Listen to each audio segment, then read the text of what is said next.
Covering news where you live, this is 5 News.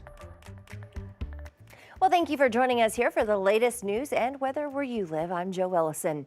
Today, Fort Smith Police are kicking off their part in the law enforcement torch run as they make their way through the city. It's all to raise money for the Arkansas Special Olympics. Police started at Walmart on Zero, making their way to downtown Garrison, and from there they took Midland Boulevard and passed the torch to officers there in Van Buren. Now, before we get to other news of the day, let's get a check of the weather with meteorologist Zach Scott. And Zach, a bit gloomy with some clouds outside today.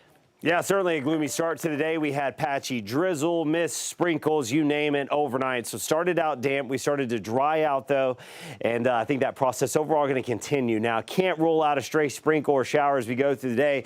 A little bit better chance central Arkansas from north central to down towards the capital city and then into the eastern half of the state for some of those spotty showers today. But we're right on the edge of it. That drier air slowly trying to punch in behind that cold front this morning. We got a northwest wind about 5 to 15 miles per hour. We're going to be topping out upper 60s, low 70s. Overall, around 70 degrees northwest Arkansas. Could have some warmer spots go to around 71, maybe a spot or two up to 72. That'd be the warmest. River Valley, though, we're going to be a little warmer. We're going to get to the mid 70s for highs. Again, cloudy start. We're going to try to mix in some sunshine this afternoon, and then that drier air continues to come in. We should see a quieter evening and overnight. Overnight, we will be cooler than we've been in a while. We're talking some upper 50s, a little more comfortable, not quite as stuffy and humid going into Wednesday morning.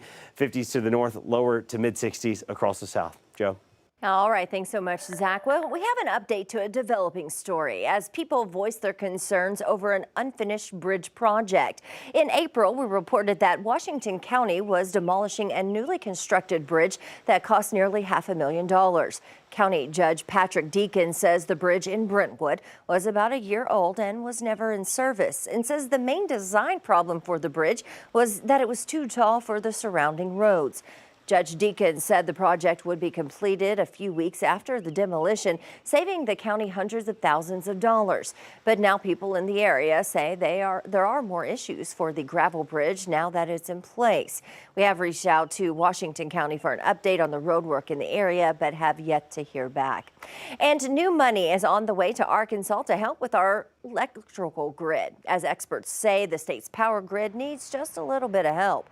Scott Harden with the Department of Finance and Administration says many states need help. That's where federal grants come in. And if you can tie it to, hey, this is going to either make it a little stronger or protect it from attack, natural or personal, then let's do it.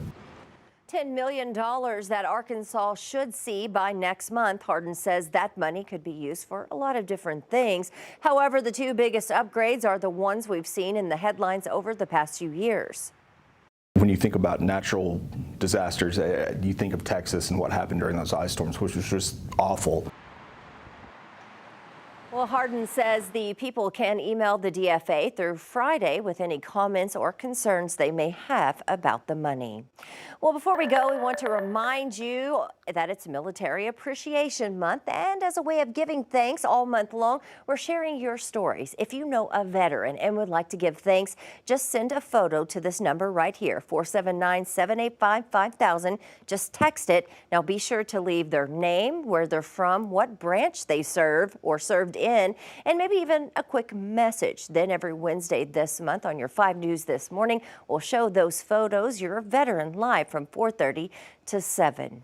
Well, those are some of your top stories on this Tuesday. I'm Joe Ellison. Make sure to catch up with us again tomorrow right here for more. Have a great day.